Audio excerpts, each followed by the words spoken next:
Okay, the next lecture in Unit 5, which is on revolutions in modern physics, or the special theory of relativity and quantum mechanics, is actually on mass increase, and it's not really covered very well in your textbook. So I'm going to supplement this course with two lectures, actually, this one and the next one, that will not be from the textbook. But they're concepts that I think will help your understanding of these rather difficult concepts in physics. So we've talked about how special relativity affects time. We've talked about how it affects length. There are other effects as well, and well, we talked about simultaneity as well, but mass also will be affected. And we'll figure out how when we go through this lecture here. So the fundamental quantities of mechanics are time, length, and mass. So we know time and length have been shown to be relativistic, but what about mass? So what we can do is, if we look at momentum is that quantity of motion that Newton kind of based his laws of motion around, and we know the conservation of momentum. Well, momentum is m times v. If our v is changing and there's a conservation of momentum, you'd have to assume that our m would have to change as well. So Einstein was able to show that the mass of an object also changes with its speed, and this is the equation where mm is the relativistic mass, and it's equal to ms, which is the rest mass, divided by our relativity factor, the square root of 1 minus v squared over c squared. So copy down rest mass and relativistic mass. Rest mass is also sometimes called proper mass. It's the mass of an object that is stationary, or the mass of an object as measured by an observer who's stationary relative to the object. Relativistic mass is the mass of an object as measured by an observer who is moving with a speed v relative to the object. So the idea here is that the faster something moves, the more massive it is.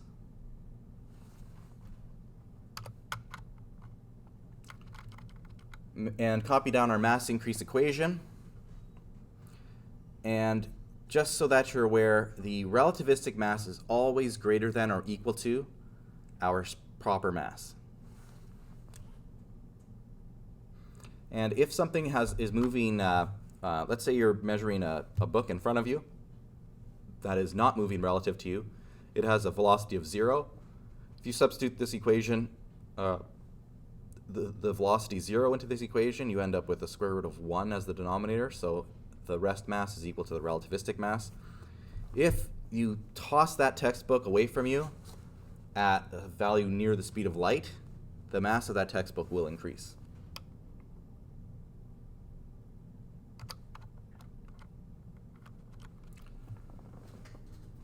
So another thing about this equation is that if our denominator if our velocity was c, we would end up with c squared over c squared, which is 1, 1 minus 1, which is 0, and the square root of 0 would be our denominator, and that's not possible. So what you would end up having using this equation is an asymptote at c squared, or rather at c. That would be our speed limit, and this is what gives us our universal speed limit of c.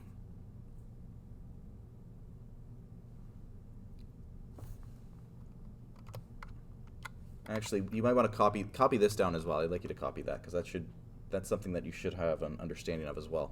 I don't think it comes up later. So let's look at a cube here, and it has a measurements of 1 by 1 by 1 meter, and it's moving at 90% of the speed of light. And this cube has a density of 2.7 times 10 to the 3 kilograms per meter cubed. So of these dimensions A, B, or C, the one that's affected by the motion is B. because B is moving, or because our direction is moving in the B dimension, or in the same dimension as B. So what would be its relativistic volume? So for this, what I'm going to do, let me get this set up here. What I'm going to do for this is I'm going to calculate what our relativistic volume is by first measuring our length contraction. So you'll recall its relativistic length is Ls times the square root of 1 minus v squared over c squared. So its Ls is going to be 1 times the square root of 1 minus 0.9 squared over c squared. I won't even bother writing that in because that'll cancel out. And this works out to 1 minus 0.81. That's what 0.9 squared is. And I get 0.43588. I'll just do 99. This is my mass, or sorry, my length. Now to find out my mass, I need to find out my volume. So now I have a relativistic volume, and this is going to be Lm times W times H. So this is my 0.4358899 times 1 times 1. So my relativistic volume is 4358899 meters cubed. And now, rather, that's all I had to solve for my relativistic volume. Now I can actually, because I'm reporting my answer, I can report this as 3 significant digits. Although if I'm going to be using it, I'll need to put that value in my calculator so that I can recall it later. I think for part C, it's going to say calculate its relativistic mass. Okay, actually to find my relativistic mass, I will be using the equation, which is the relativistic mass is equal to the rest mass over the relativity factor. And my rest mass is, well, it's going to be 1 times 1 times 1 times that 2700. So it's going to be 2700 kilograms. If you need to see that as a side calculation, mass is equal to volume times density. I guess I could say my rest mass and my rest volume and my rest density. So my rest mass is 2.7, sorry, it's going to be 1 times 1 times 1 times 2700, so it becomes 2700 kilograms. So here's my my mass divided by my square root of 1 minus v squared over c squared, which in this case is going to be 90% so of c, so the c squareds are going to divide out, so I just have this value. My m then equals 2700 divided by 1 minus 0.81, which is what 0.9 squared is, and the square root of that. So I end up with 6194, and I have 3 significant digits, so I'll just report this as 6190 kilograms is my relativistic mass. Now I'm asked to find out what's the relativistic density. And the relativistic density is the relativistic mass divided by the relativistic volume. So my relativistic mass is this value here. So dm is equal to mm divided by vm. And that's going to be the 6190. I had my relativistic volume calculated earlier as 0.436. 0.436. Now, in my calculator, I have that exact value here. And I will divide that by, in my memory, my exact value for my relativistic volume. I end up with this value for relativistic density. which is 14, and I'll report it as 14200 kilograms per meter cubed. That's my relativistic density. Okay, let's move on now. We have another question here. It says an electron has a rest mass of 9.11 times 10 to the negative 31 kilograms. We know that already. That's on our formula sheet. In a detector, it behaves as if the electron has a greater mass. So we have to first, we're going to be asked to solve for what this electron's mass is, or rather how fast this electron is moving. But in order to do that, we need to kind of derive an equation.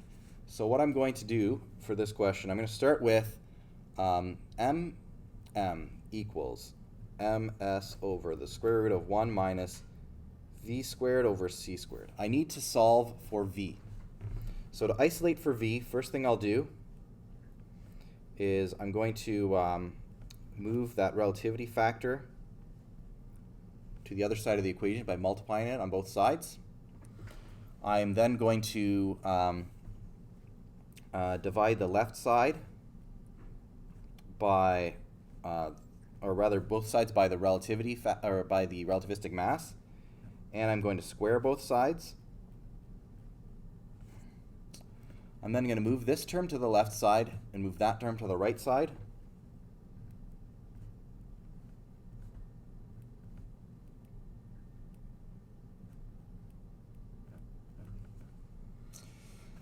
Then I'm going to multiply this side by c squared, and then I'll find the square root of both sides.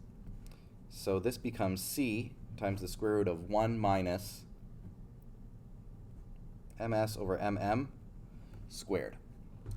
Now the next part of this question says how fast is this electron moving relative to the detector.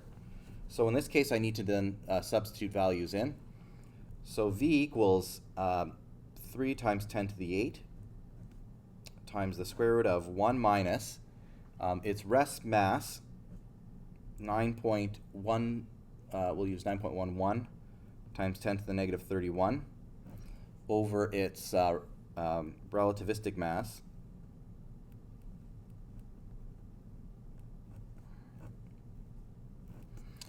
So the 10 to the negative 31s will divide out to 1. So if I put this in my calculator, I'm going to have 1 minus 9.11 squared divided by 12.55 squared. That would be this value, the square root of that, times 3 times 10 to the power of 8. Well, I won't do the 10 to the power of 8. I'll just write it down from this. V equals 2.06 times 10 to the power of 8 meters per second.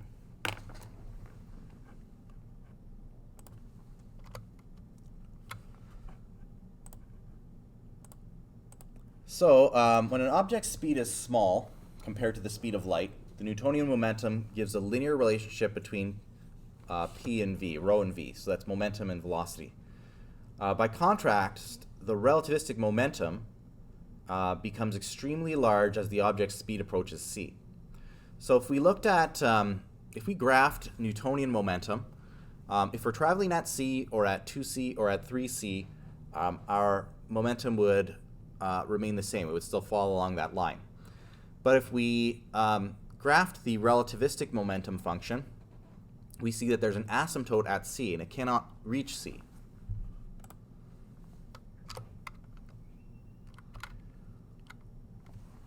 So time dilation, length contraction, simultaneity, mass increase, and relativistic momentum all involve this relativity factor of the square root of 1 minus v squared over c squared.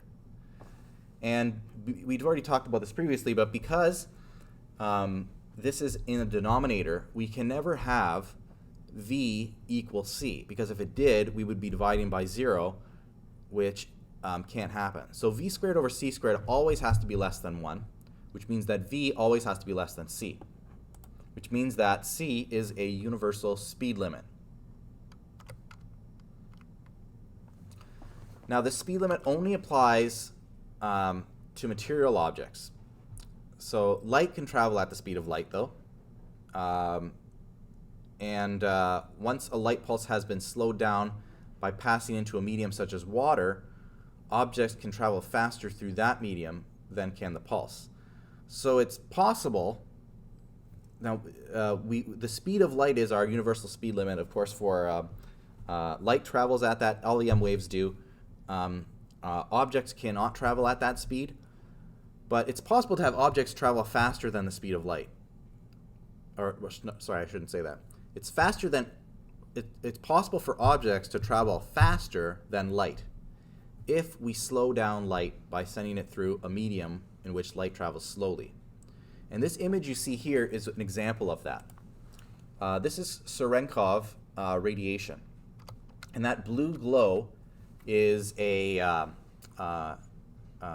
phenomena that happens when we have electrons that are traveling in the water faster than the speed of light is traveling in the water. So the speed of light in a vacuum is 3 times 10 to the negative, or 10 to the 8. The speed of light in water is less than that, but electrons can move in water faster than that speed of light. Faster than light would be as it's moving through water. This is kind of like a visual comparison to the sonic boom effect that you have when an airplane, a jet airplane, travels faster than the speed of sound. As soon as it breaks that speed of sound barrier, you have that sonic boom. The sonic boom here is this blue glow that we see.